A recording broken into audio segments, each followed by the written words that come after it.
Welcome back, everybody. As a reminder, this is the Insights podcast. Insights is a podcast that's based on the on call content that's published through Neurocritical Care Society. It's available on the website to subscribers.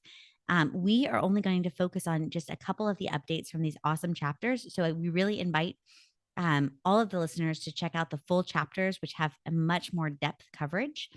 And we are sponsored by Biogen and Cerebell. And now a word from our sponsor. Time is brain when it comes to seizures. Cerebell Point of Care EEG empowers the bedside team to detect or rule out seizure activity in minutes. To learn more, visit cerebell.com. All right, Salia, let's dive right in. This is like a little bit of a different podcast. Normally, we do one sort of neurologic disease condition, and we have dived into acute ischemic stroke and status epilepticus and ICP management and ICH. And we're going to do a little bit of a different thing here, in which we're going to think about something that affects a lot of our patients in the neuro ICU, which is management of sedation and analgesia. What's really unique is that our neuro patients often end up on much higher doses than the typical patient who needs sedation just for synchrony or for comfort. And so I wanted to kind of just dive right in. You're an author on this chapter, and it's really awesome. And let's think about two specific disease states that we commonly encounter in the neuro ICU, which is ICP crisis and seizure suppression. Yeah, hi, Casey. Good to be back. Absolutely. I love this chapter. I think this is, as you said, very generic to a lot of intensivists, but I think for people that practice in the neurocritical care unit, this is even more important because of some very unique situations that we talked about. So we talked about some of this, I think, in our very specific, podcast episodes for ICP crisis and status epilepticus, but I think this is really cool now to bring it back here and kind of close the loop. There are, I think, a few agents that are worth discussing. Propofol is the one that I really wanted to kind of talk about more. As you mentioned, let's say if you have a patient in the MICU that you're trying to just provide sedation for intubation purposes. When we talk about our patients with ICP crisis or status epilepticus, we typically talk about the fact that in these cases, you absolutely want to bolus your patient with, propofol, which again is not commonly done if it's used for, sedation or a little bit of comfort during the procedure. When we talk about, again, these indications, we bolus with high doses, which will basically mean hemodynamic compromise, right? So these people can end up with a lot of hypotension, a lot of bradycardia and things like that. And that's why we think about, having norepinephrine or urazoactive agents available proactively with the disclaimer that they are going to have hemodynamic, basically instability. With propofol, what is unique also is that when you have a trauma patient, specifically younger patients who are getting very, very high doses, propofol-related infusion syndrome or PRIS should be on everyone's radar. And what PRIS is that we don't really know exactly why it happens. We think there is some sort of impairment in the mitochondrial chain, and that's leading to this really terrifying and life-threatening, really, syndrome where, you see this manifestation of hyperkalemia, rhabdomyolysis, metabolic acidosis, and then eventually cardiac dysrhythmias, and that can lead into death. It's almost always irreversible, unfortunately. So because of that, we really emphasize on monitoring labs that could potentially help identify this before it happens. So what do I mean by these labs? I'm sure a lot of people maybe are used to their pharmacists asking for propofol labs. Did you send for propofol labs? And what they mean by that is that did you send for CK or creatine kinase, lactate, potassium, triglycerides?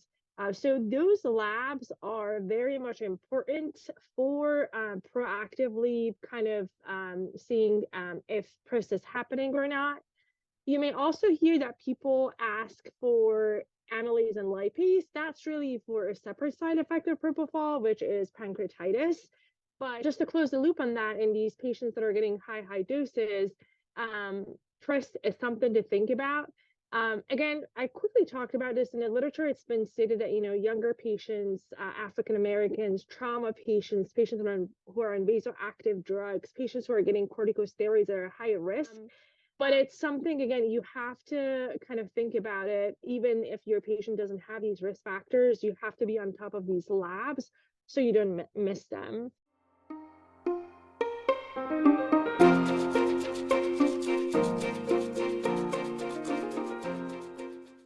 I think another agent that we see commonly in the neurocritical unit, or maybe in a mixed unit when you're taking care of a neuro patient, is pentabarb. Again, with pentabarb, you are using a much higher dose. You are bolusing.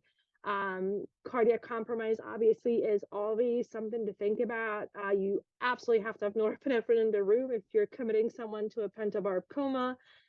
A lot of side effects of pentabarb, just like other barbiturates, is slowing down the GI tract. So ileus is something that we're almost always honestly certain that it's going to happen with these doses. If you are suspecting ileus, we have to think about pausing tube feeds and such. There's a lot of drug-drug interactions. Remember that barbiturates are CYP inducers, so that's something to keep in mind. Sepsis, immunomodulation, all of that, I think, should be on our radar. I think benzodiazepines, a lot of people are probably a little bit more comfortable with benzodiazepines because we see that in other situations, but again, not maybe to these significant doses that we use in neuro patients. I hope that lorazepam infusions are not used for these cases because, as you know, lorazepam has a lot of propylene glycol in the IV formulation. It can cause propylene glycol toxicity, which can lead into AKI of rhabdometabolic acidosis and significant complications of renal failure. Typically in those cases, we try to use midazolam so that we can keep the continuous infusion. We keep going up on the dose. Again, remember that midazolam can accumulate in renal failure, and that's something to keep in mind. But as a general rule, is the safest infusion that we can give without any propylene glycol in it. That's just, again, another reminder for everyone out there. But those are, I think, some of the highlights to think about and just to remember.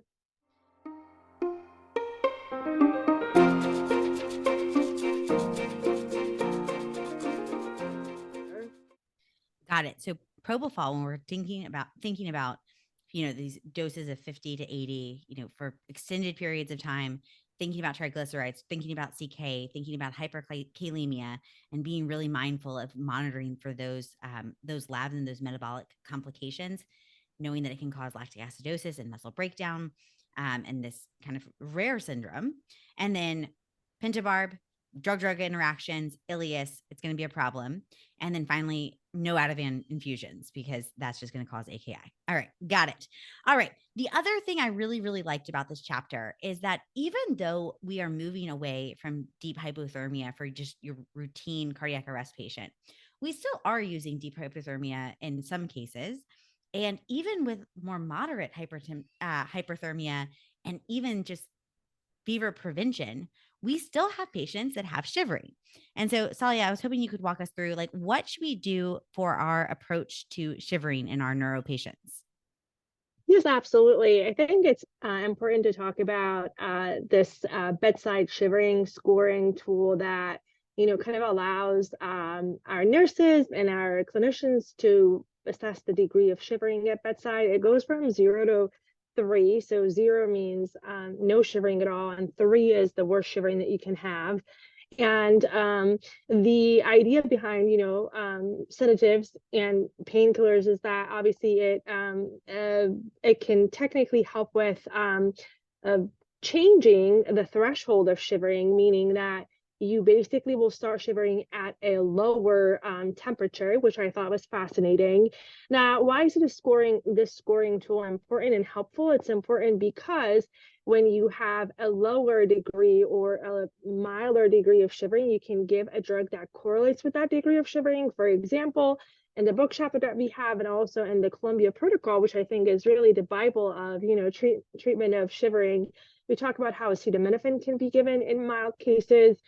Something I feel like we don't talk about as much, buspirone is also listed, and something that I see quite often is that people order just a normal 10 milligrams Q8 hour dosing.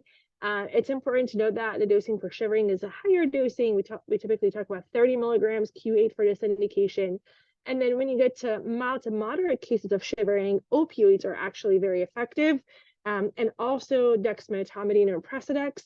Now, one surprise when I actually was doing some research about this is that meperidine, which is not an opioid that we commonly use, is the most effective opioid when it comes to shivering. It can actually reduce your shivering threshold by 2 degrees of centigrade. So, which is huge. And I have to admit, in our institution, we don't use that agent that much. We don't like to use it as much because it can cause, neurotoxicity, especially in patients with renal failure. But if you have someone with a normal renal function, it's worth probably trying. And again, especially if you have a patient that they're not, neuro is not their main problem. You're doing TTM for other indications, which it ultimately ends up to be neuroprotection. But just a side note that meperidine is pretty effective. And then when you get to more severe cases, as we talk about with the shivering score, is that you could actually use agents like propofol. Obviously, at that point, your patient will be intubated, they're in the ICU setting and things like that. And if you really want to get to more significant cases where you need to paralyze, obviously you can paralyze. And I'll always remember that when you're paralyzing, you have to make sure enough pain and sedation management is on board. And we talk about, lower RASS goals to make sure that patients are not aware of their surroundings. People are, deeply sedated. They're not in pain. They don't remember things because that has been associated with PTSD. I think depending on the degree of shivering and the score that they get, they could get anything from acetaminophen all the way to propofol. But it's nice because if you objectively assess them, then you can give them the agent that they need. And meperidine is an effective opioid that can reduce your shivering threshold by 2 degrees of centigrade.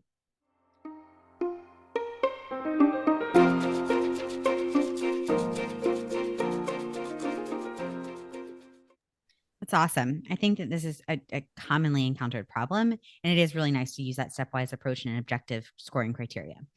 The final thing that we're going to just do, maybe just one sort of rapid fire pearl for, is that many, many of our patients in the neuro ICU and in critical care in general end up totally delirious, right? And agitation is a major problem. This chapter provides a really nice summary of some of the agents that can be used to combat ICU delirium or agitation, including Precedex, valproic acid, and propranolol. And so maybe just kind of one sort of pearl to take with each of those agents, why you like it, what you should look out for. Think about it. I think if you need to extubate people that are agitated and you really can't have your, fentanyl or other deeply sedating agents on board, obviously, because you're afraid of extubating someone on that. I think Precedex multiple times has shown that people who are agitated and they're very close to being extubated, meaning, respiratory wise, mentally, everything, like they are ready to be extubated, but agitation is the reason for not getting them extubated. Bingo. Precedex or dexmedetomidine will save you and will help you extubate those patients. So that's what I think about Precedex or dexmedetomidine, I should say. Another clinical pro is in the ICU setting, do not bolus dexmedetomidine or Precedex. If you do that in the OR, that's fine. I just something that I feel like I have to keep saying because not only you get the hypotension, but you can basically saturate all your alpha 2 agonists, and then you can cause this hypertension because now you're actually acting on your alpha 1 receptors. And again, like bad things can happen with bolusing dexmedetomidine outside of the OR, so please don't do that. As far as valproic acid, I honestly am a fan because I think you could have valproic acid for someone who's not intubated. You could possibly prevent someone from getting intubated if they're very agitated.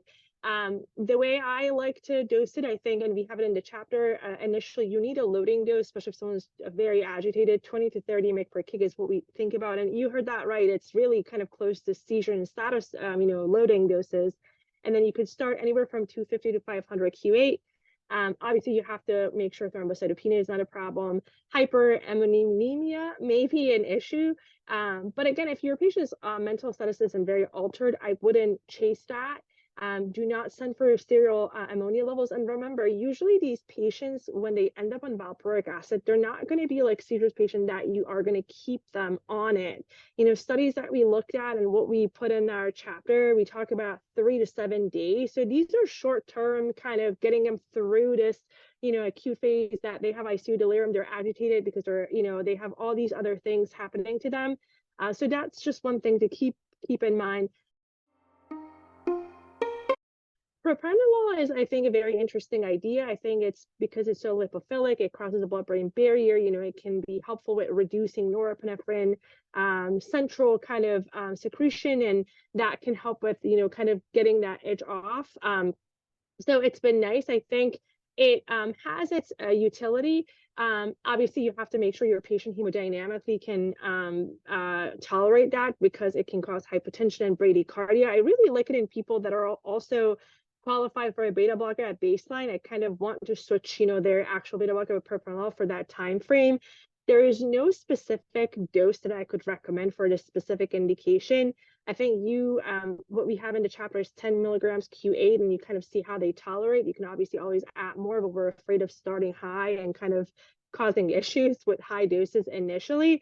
But I think, again, this is very helpful, especially in trauma patients, if you're also worried about paroxysmal, hypersympathetic activity, where we know that beta blockers may also have a role in reducing mortality. So I think this population, specifically trauma patients, may really be the perfect population to trial this beta blocker in. That's awesome. Okay. So this was a whirlwind chapter, and I really invite everyone who's listening to actually go and read the chapter. There's some incredible tables in there, and I think it's a very useful just overview for how we can best manage these patients and the complications to expect and to try to prevent as you're using these different pharmacological agents. With that, any final takeaway pearls? I think we covered it all. I wanted to kind of echo your emphasis here that going back to the chapter, I think, is going to be really helpful. There's a lot of agents we didn't talk about today, ketamine, other agents, all different types of benzodiazepines, such as clobazam. So I think if you want more, please go back to the chapter and take a look at it.